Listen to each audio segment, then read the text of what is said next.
Hello everyone, I am क्षमा पांडे और हमने बहुत सारे फंडामेंटल राइट्स कंप्लीट कर लिए हैं, जैसे कि right to equality and right to freedom. Within right to equality we had 4 articles, article 14, 15, 16, 17, 18 हमने सारे कंप्लीट कर लिए हैं. Within right to freedom we had 4 articles, that is 19, 20, 21, 22. वो चारों भी हमने कंप्लीट कर लिए हैं. Our next fundamental right is Article 23 and 24, that is rights against exploitation. What is this rights against exploitation? Actually, this article prohibits traffic in human being and forced labor. देखो, ये जो forced labor की समस्या है, ये सिर्फ India में नहीं, अमेरिका में भी थी. We already know the concept of slavery. कैसे इंसानों को खरीदा बेचा जाता था, उनको बिना पैसे दिए उनसे काम करवाया जाता था, और हमारे इंडिया में भी बॉन्डेड लेबर, ये सब इल प्रैक्टिसेस थी. तो in order to eliminate such practices from society, constitutional assembly makers incorporated article 23 and 24 in the constitution of India as a fundamental right, that is right against exploitation, right against traffic in human being, right against bonded labour. तो हमारे constitution में slavery word use नहीं किया गया है, लेकिन यहाँ पे जो ये बोला है other similar form of force labour, it means slavery, bonded labour and other things. तो चलो देखते हैं what is article 23. Firstly article 23 has 2 clauses, article 23 clause 1 and article 23 clause 2. Article 23 clause 1 तीन चीज प्रोहिबिट करता है. Article 23 clause 1, that is traffic in human being. Next one is begar. Third one is other similar form of forced labour. Firstly we should understand what is the meaning of traffic in human being.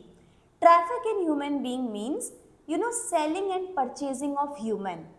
एक इंसान को खरीदा और बेचा नहीं जा सकता है, चाहे वो लड़का हो, चाहे वो लड़की हो, चाहे वो बच्चा हो. Person is not a commercial commodity, ये आपको समझना पड़ेगा, ठीक है. Nobody can be a force labour. इस चीज़ पे हम बाद में जाएंगे, पहले ट्रैफिक इन ह्यूमन बीइंग समझते हैं. तो a person is not a commodity, उसको हम खरीदेंगे नहीं, बेचेंगे नहीं. So it is prohibited by the constitution of India. And also immoral traffic in human, either human or women or children. इन लोगों का भी immoral traffic नहीं होगा. हमें सब पता है कैसे स्मगलिंग होती है, लड़कियों को बेचा जाता है, विमेन को बेचा जाता है, बच्चों को बेचा जाता है. तो ये सब अनकॉन्स्टिट्यूशनल है और ये फंडामेंटल राइट है अगेंस्ट एक्सप्लॉयटेशन, है ना. So the next word is begar. What is begar? Begar is actually taking service from someone without paying anything to that person. इसका मतलब कि हमने किसी से कोई सर्विस ली है, हमने किसी से काम करवाया है, लेकिन उसे कोई रेम्यूनरेशन नहीं दिया है. अभी मैं ये नहीं बोल रही हूँ कि रेम्यूनरेशन मॉनेटरी होना चाहिए कि नॉन मॉनेटरी भी चलेगा. अभी के लिए सिर्फ मैं रेम्यूनरेशन वर्ड यूज़ कर रही हूँ कि आपने किसी से सर्विस ले ली लेकिन आप उसे पैसा नहीं दे रहे हो, सॉरी पैसा नहीं, रेम्यूनरेशन नहीं दे रहे हो. तो दैट इज कॉल्ड एज बेगार, है ना. उसके बाद third is other similar forms of forced labour. Other similar form में बॉन्डेड लेबर भी आता है, स्लेवरी भी आता है, और ये सब चीज़ें हैं, और भी प्रैक्टिसेस हैं. तो ये सब चीज़ प्रोहिबिट करता है article 23 clause 1. And article 23 clause 1 also says that these things are punishable offenses and this will be punished in accordance with the law. अब ये लॉ कौन बनाएगा? एक्चुअली हमने ये सेम थिंग पढ़ी थी आर्टिकल 17 एंड आर्टिकल 18 में, वेरी पर्टिकुलरली आर्टिकल 17 में, जहाँ पे अनटचेबिलिटी को बैन किया गया था and similar practices like untouchability ban हुई थी. और वो आर्टिकल बोल रहा था that it will be punished in accordance with law. अब ये कौन से लॉ की बात कर रहे हैं? ये वो लॉ है जो पार्लियामेंट बनाएगी under article 35 of the constitution of India. So in order to implement fundamental right, parliament has this power given by the constitution of India to legislate some law. तो इसमें जो बोल रहे हैं will be punished in accordance with law, तो parliament इस पे law बनाएगी अंडर आर्टिकल 35, और पार्लियामेंट ने लॉ बनाए भी हैं, जैसे कि suppression of immoral traffic in women and girls act 1956। और भी हमारे पास ऐसे एक्ट हैं जिससे पार्लियामेंट और स्टेट प्रोहिबिट करती है ये सारी प्रैक्टिसेस, है ना। उसके बाद हमारे पास है article 23 clause 2। Article 23 clause 2 is like an exception to article 23 clause 1, and this exception is only in one situation, that is in case of public purpose। तो ये आर्टिकल बोल रहा है कि जो स्टेट है, जो गवर्नमेंट है, कंपल्सरी सर्विस करवा सकती है फॉर पब्लिक पर्पस, एंड उस टाइम भी अगर स्टेट डिस्क्रिमिनेट कर रही है on the basis of religion, race, caste, class, then that is illegal, unconstitutional. तो article 23 clause 2 is permitting the state for compulsory services only for public purpose, personal purpose के लिए नहीं होगा, पब्लिक पर्पस के लिए भी होगा in urgent situation, and that too in that case parliament और state shall not discriminate on the basis of religion, race, caste, class। अब फॉर एग्जाम्पल ड्राउट आ गया, एक ड्राउट नहीं, फ्लड आ गया एक रीजन में, ठीक है। अब फ्लड आ गया तो सीवेज सिस्टम बेकार हो गया, नाली सब कचरा वचरा सब मिल रहा है। अब जो स्टेट है वो क्या बोल रही है कि हमको ये पूरा एरिया साफ करना है, तो we are recruiting only a particular caste people to clean this, है ना। तो तुम एक क्लीनिंग का काम करवाना चाह रहे हो एक पर्टिकुलर कास्ट से, सो दिस इज डिस्क्रिमिनेशन। ये आप ओपन रखो टू एवरीवन, कोई भी साफ कर सकता है। तो article 23 clause 2 is kind of exception to article 3 clause 1, and that is only for one purpose, that is public purpose, कि कंपल्सरी सर्विस करा सकता है state for public purpose, that too without discrimination on the basis of these 4 thing. Then we have article 24, लेकिन article 24 से पहले कुछ case law discuss कर लेते हैं ताकि आपको और अच्छे से समझ आए कि ये बॉन्डेड लेबर, फोर्स लेबर क्या है। Now in the case of Sanjit Roy versus state of Rajasthan, year is 1983।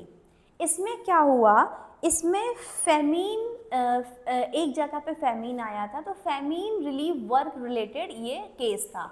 इसमें क्या हुआ, एक जगह फेमीन आया था तो वहाँ पे स्टेट ने लोकल पीपल को रिक्रूट किया जो कि फेमीन से अफेक्टेड थे, और उन लोगों को फेमीन रिलीफ वर्क में लगाया।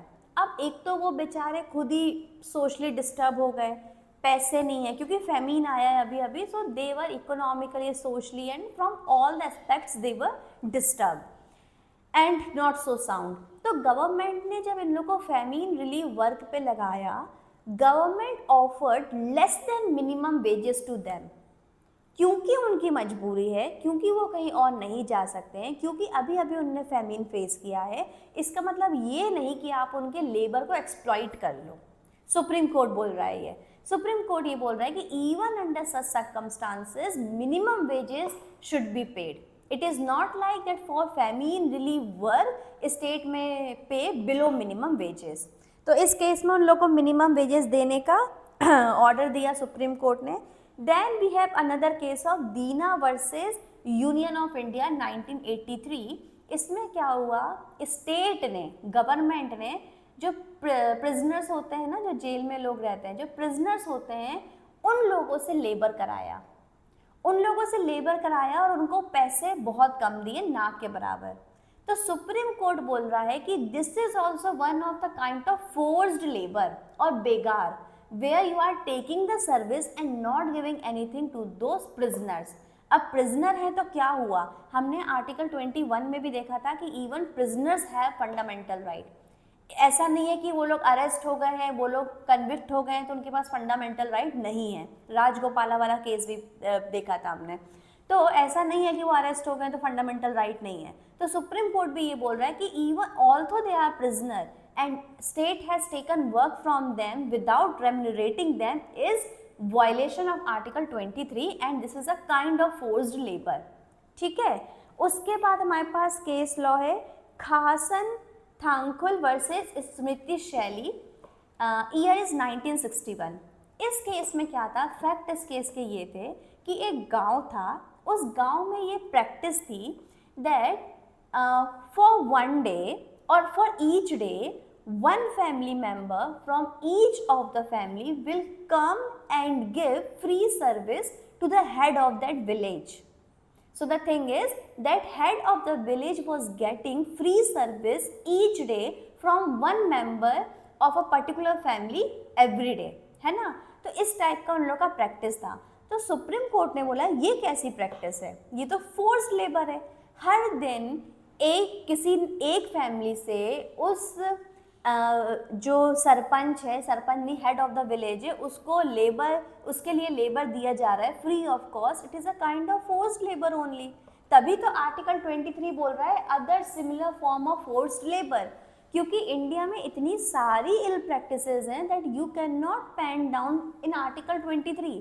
तो कॉन्स्टिट्यूशनल असेंबली मेंबर्स ने क्या बोल दिया, any form of forced labour, क्योंकि ऐसी ऐसी प्रैक्टिसेस हैं। तो इसमें सुप्रीम कोर्ट ने बोला कि ये जो सर्विस दे रहे हैं family members to the head of the village is also a forced labour. तो ऐसे हम लोग के पास कुछ केस लॉज हैं। फिर एक बहुत फेमस केस है इसमें, people's union for democratic right versus Union of India, है ना। इस केस में भी फोर्स्ड लेबर पे बात हुई थी, और इस केस में एक्चुअली सुप्रीम कोर्ट ने समझाया था कि बेगार क्या होता है, फोर्स लेबर क्या होता है, बॉन्डेड लेबर क्या होता है। तो इस पे चर्चा हुई थी। उस एक्चुअली पता है इस केस में क्या हुआ था कि then we have article 24 of the constitution which is prohibition of employment of children in factories। अब आप वर्डिंग सुनना आर्टिकल 24 की। आर्टिकल 24 ऐसा बोलता है that employment of children below 14 years of age in factories and hazardous employment shall be prohibited। तो इधर तीन चीज हैं। पहली चीज है, ये आर्टिकल बोल रहा है कि जो बच्चे 14 साल से नीचे हैं, children below 14 years of age shall not be employed in hazardous factories and hazardous employment, ठीक है। Also हाँ, so these things are there। Article 24 is saying that children below the age of 14 years cannot be employed or shall not be employed in factories and hazardous employment। अब article 24 ने ये तो बोल दिया कि फैक्ट्रीज और hazardous employment में नहीं होगा, but the problem is this hazardous employment has not been defined anywhere in the constitution. तो सुप्रीम कोर्ट ने केसेस में बताया कि what is the meaning of hazardous employment. For example, there is a case law that is people's union for democratic right versus Union of India, year is 1983। इसमें क्या हुआ, इस time Asiad project चल रहा था दिल्ली में, उसके लिए कंस्ट्रक्शंस हो रहा था। तो इन कंस्ट्रक्शंस के लिए चिल्ड्रन को भी एम्प्लॉय किया गया, और ये जो चिल्ड्रन थे वो कंस्ट्रक्शन वर्क में लगे हुए थे। तो सुप्रीम कोर्ट के सामने केस आया that employment of children at construction site is violative of article 24 of the constitution of India. Then it was argued कि no, it is not a violative because construction site is not factory and also not hazardous employment, so we can recruit children, we can employ children. But the Supreme Court said, Supreme Court is saying that even the construction sites are hazardous employment for children, so children cannot be employed there। ठीक है। इसके बाद MC Mehta versus state of Tamil Nadu case है, year 1997 का, where supreme court is saying that children below the age of 14 years can not be employed in any hazardous industry, mines और other works, and supreme court laid down guidelines कि क्या क्या hazardous work में आता है ना। तो एक केस था, इसी में था कि फायर क्रैकर इंडस्ट्री में बच्चे एम्प्लॉय नहीं होंगे। तो इस टाइप से सुप्रीम कोर्ट ने केस टू केस बेसिस बताया है व्हाट इज हजार्डस एम्प्लॉयमेंट। ठीक है, with this article 23 and article 24 are over and also our right against exploitation. ठीक है, तो article 23 is general, article 24 is very particular for children only, and our next video will be on article 25. Please subscribe, like, comment, share. Thank you.